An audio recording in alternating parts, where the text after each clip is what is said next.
오늘 여론 읽어주는 기자는 당장 의석수로 변환해 볼 수 있는 비례대표 여론조사 결과 전해드립니다. 내일이 총선이라면 비례대표 국회의원으로 어느 정당을 뽑을 건지 물었더니요.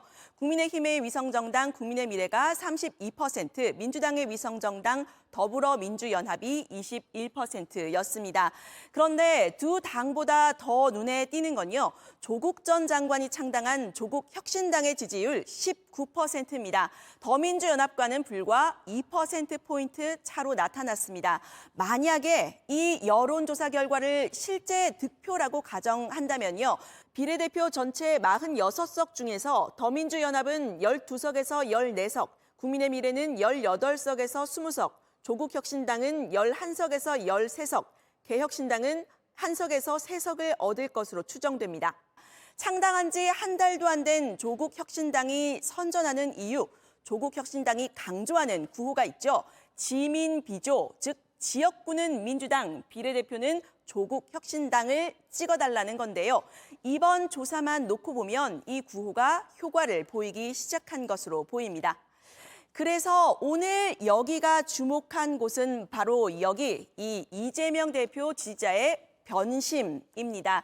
이번 JTBC 조사에서는 처음으로 지난 대선 때 누구를 지지했는지를 물어서요. 현재 표심을 분석해봤습니다. 지난 대선에서 이재명 대표를 찍은 사람 중 비례대표 후보로 더민주연합을 찍겠다는 비율은 이 36%였습니다. 그런데 오차범위 내긴 하지만요. 그보다 더 4%포인트 높은 40%는 조국혁신당을 찍겠다고 한 걸로 나타났습니다. 전체 민주당 지지자들 중에서는 더민주연합을 찍겠다고 한 비율이 50%로 더 높게 나타난 것과 대비가 됩니다. 결과적으로 지난 대선에서 이 대표를 지지했던 핵심 표심 일부가 조국혁신당으로 이탈한 것으로 볼 수 있는 건데요. 조국혁신당은 민주당의 핵심 지지층이 포진한 곳, 그러니까 지역별로는 호남과 경기, 인천에서 그리고 연령별로는 40대에서 50대에서 이 지지율이 높게 나타났습니다. 공천 내용을 앓는 사이에 이 비례대표 지지율이 훌쩍 자란 조국혁신당, 민주당 입장에선 고민이 아닐 수 없겠습니다. 오늘 보도와 관련한 자세한 내용은 중앙선거 여론조사심의위원회 홈페이지를 참조해 주시면 됩니다. 조국혁신당이 돌풍을 일으키자 국민의힘이 공세를 시작했습니다. 범죄인 도피처라는 프레임을 씌우고 있습니다. 윤재욱 국민의힘 원내대표는 어제 이렇게 말했습니다.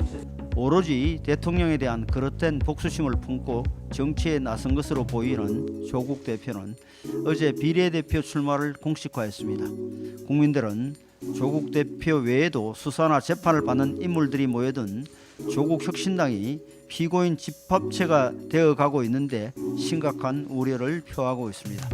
울산시장 선거 개입 의혹으로 재판 중인 황운하 의원과 윤석열 총장 시절 감찰 문제로 공수처 수사 대상이 된 박은정 전 검사를 겨냥한 겁니다.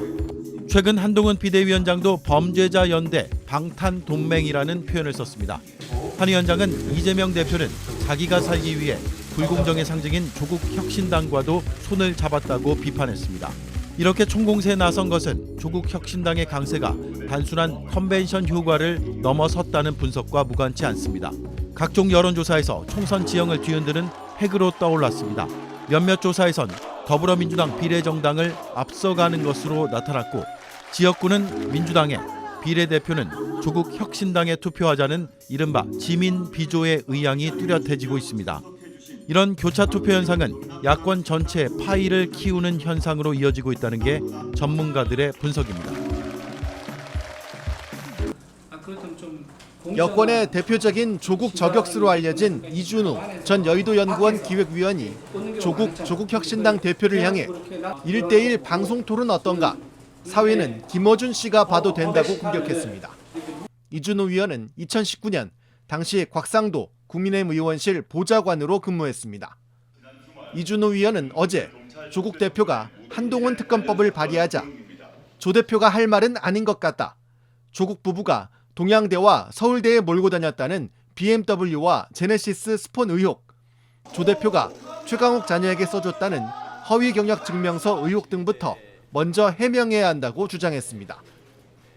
또 아직 밝혀지지 않은 조 대표에 대한 의혹이 많다면서 토론 때 본인 포함 일가족 관련 의혹 해명할 기회도 충분히 드리겠다고 날을 세웠습니다.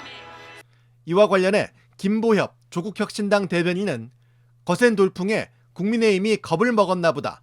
그동안 애써 못 본 척하더니 이름도 들어보지 못한 여의도 연구원 연구위원까지 조국 헐뜯기에 나서기 시작했다고 반격했습니다.